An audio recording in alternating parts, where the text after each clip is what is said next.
មកបងប្អូនដែលមានតម្រូវការត្រាក់ទ័រចនឌៀប្រភេទត្រាក់ទ័រ5065 E ជាប្រភេទត្រាក់ទ័រសំណុំ023ស្អាតកង់កាប់មុខក្រោយបងត្រាក់ទ័រនៅសំណុំ023អាចតាក់តាំងបងប្អូនបានត្រាក់ទ័រម្ចាស់គាត់ត្រូវការលក់គាត់នៅផ្លែស្លឹកធំបងនេះគូក្រោយអត់មានសើមជៀបកណាទេនៅក្នុងទាំងអស់បងមានតម្រូវការចាត់តាំងបងប្អូនបាន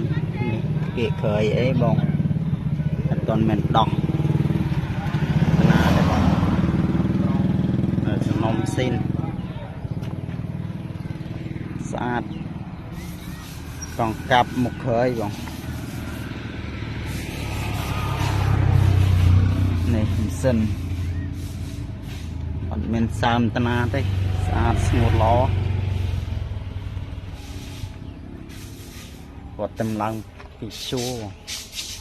ត្រាក់ទ័រ023ឧបករណ៍មានមុខក្រោយមានគល់ប៉ែលមុខបងប្អូនមានរការចាត់តាំងបងប្អូនបានតាណា